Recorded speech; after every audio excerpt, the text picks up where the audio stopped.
Serious. Yeah, we used to cook soup. We put marijuana in it. We cook porridge. We cook vegetables. Yes.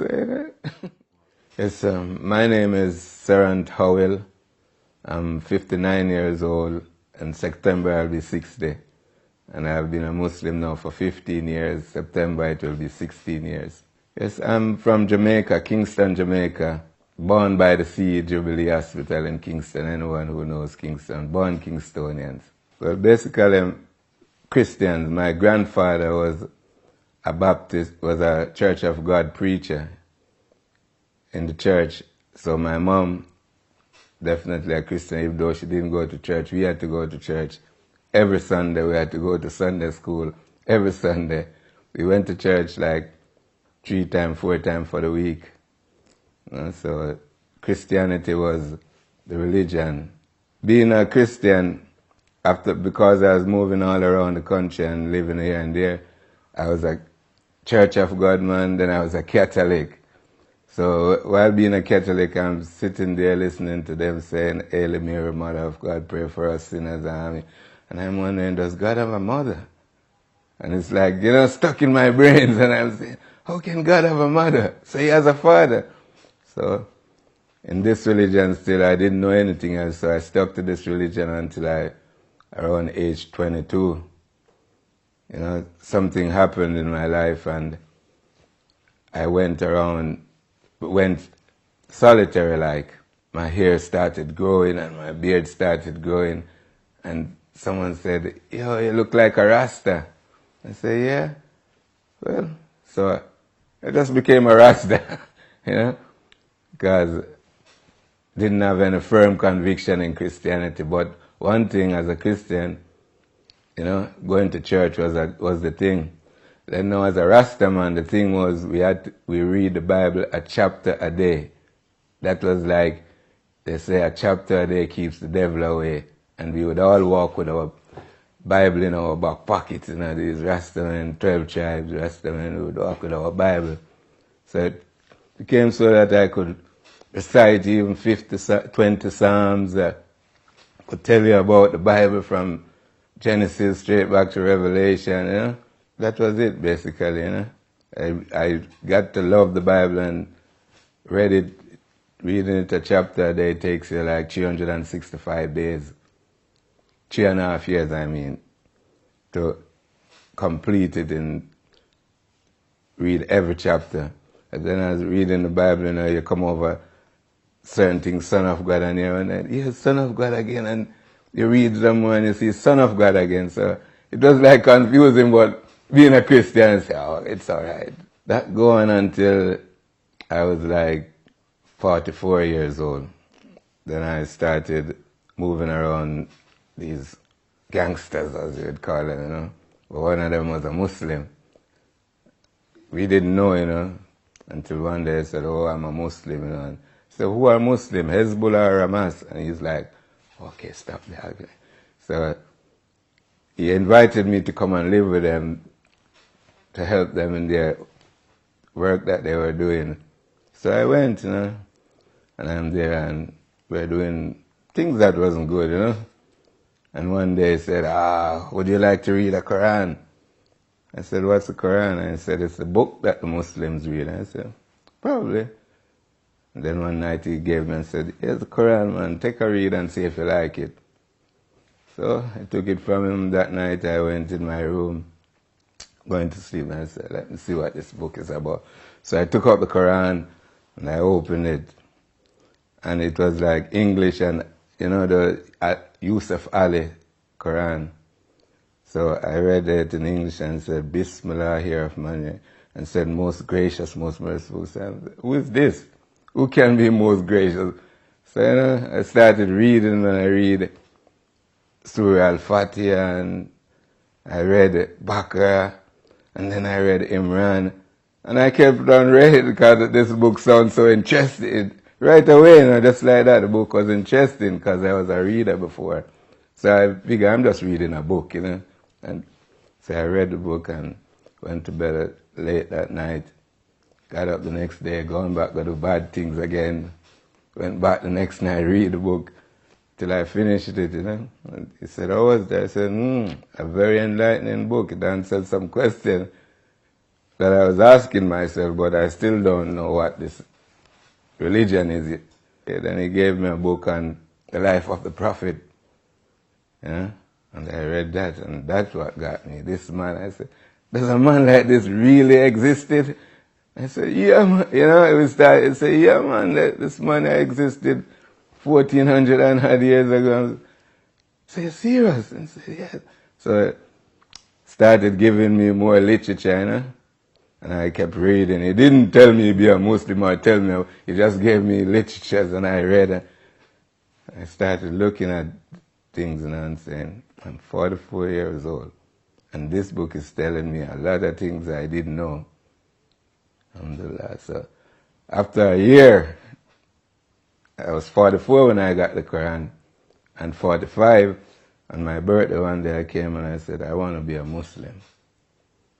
I'd love to be one of the companions of this man. And he said, you sure? I said, yeah. It took me a year to find all that I needed, and I'm totally convinced that this is a good religion. Yeah? Not like what we've been hearing on the news. No, it took 1 year because I wanted to make certain that this religion was authentic. And it wasn't like the Rasta without boundaries and, you know. And then with all it told me what I had to do before I did prayer, what I had to do, the intention, the cleanliness. And I'm saying, and I had to do it 5 times a day. So there was this structure. But so all of this, that's what took me a year to find out what it required. And I said, this religion is ordered. It brings order. Not like being a Rasta man. I'm doing bad things. I'm going to the nightclub. I have a girlfriend. You know, many girls have children without being married. So, as I said, the only concern I had before becoming a Muslim was, how am I going to read this book, the Quran, the one that's the Arabic? Because it says you have to do your prayer in Arabic. So that was one of the main concerns. But the brother said, don't worry, man, read it in English. Allah is the greatest. The Lord is the greatest. Now He will help you if you are sincere.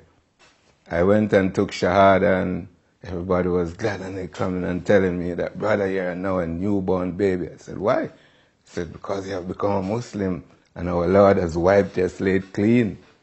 All your sins. I said, you're sure of that? They say, yeah. So everybody is coming over to me and saying, make a prayer for me, brother. Ask the Lord to forgive me because you're fresh, you're clean. I felt good seeing all these men coming over and hugging, and I'm saying, wow, this is nice. Yeah, you know? Very much, as I tell you, I was a man without order or boundaries. I could do anything I used to do. I would do anything. Islam brought a sense of organization and commitment, because I used to smoke marijuana, I used to drink alcohol. And Islam, the religion, taught me how to get rid of these things. Because the marijuana one, that was the hardest one to get rid of. And I can remember one night I got up to say my prayer, and I couldn't remember Surah Al-Fatiha. I said, how can I forget it? And then I remember, I just smoked that joint. And when you smoke, it puts you in that state of mind where you don't want to do nothing. So I said, I have to give up this. But it's because I read where the Prophet said you have to give up something you love if you want to be a Muslim. And I really loved marijuana. Eat it, drink it, smoke it everywhere. And believe me, as a Rasta man, my mom, me and her couldn't get on together. Because as a Rasta, we didn't eat pork. And if you go to mom's house, they are always cooking pork. And I know I don't eat pork. So they would cook the pork in the rice and peas, and then you would be eating rice and peas, but you don't see no meat, and you would be eating fish. Then, one day someone let it slip that they put the pork in the rice and peas. So I stopped talking to my mother and my family for a number of years as a Rasta man. Didn't go around them, didn't talk to them, avoided them. Then when Islam came, And it taught me about cutting kins and ties with your, ties with your kins and your mother and thing, And I really believed everything that I was reading. I went back and greeted my mom and tell her, oh, sorry for all that happened and let's be friends and mother and son again, She loved it. Yeah, she rather me being a Muslim than a Rasta. I used to think of life as you live and you die and that's it. Done, dusted. And when I became a Muslim, and it tells you that when you die, it's just another stage, but on the day Allah will raise you up again to be judged for all your sins and things. And those who have done good will go to heaven without any account. And those who have done bad and will go to the hellfire. But if they are Muslim and they did say, the Shahada and thing to Allah, He would send the Prophet to make intercession and take out who they want to. So I said, well, this is like an insurance policy then. If I'm going to, if I'm going to die, it's better I'm praying to this God than not praying to Him and don't have a chance of coming out like those who won't pray to Him. So from that time on, I decided, I'm going to try my best, to do as much as I can. Still did a bad thing, but then, as I told you, the Quran tells me about asking God for forgiveness because He forgives again and again and again. So whenever I did something in ignorance, I'd go beg forgiveness and tell Him, I was a bad man, and it just doesn't disappear because I'm a Muslim. I have to be fighting my inner self, I have to be fighting to keep the evil out. Stop drinking alcohol, stop smoking herbs, and stop doing all of that. Try to be giving my money to my friends who didn't have to do what they could, and So, Islam taught me a lot. If you want answers to questions, reason of being alive and why we were born, then Islam and the Quran has all the answers. Put your trust in God and come. They are Muslim like myself here to help and others. So worship Allah and be safe from the fire of hell.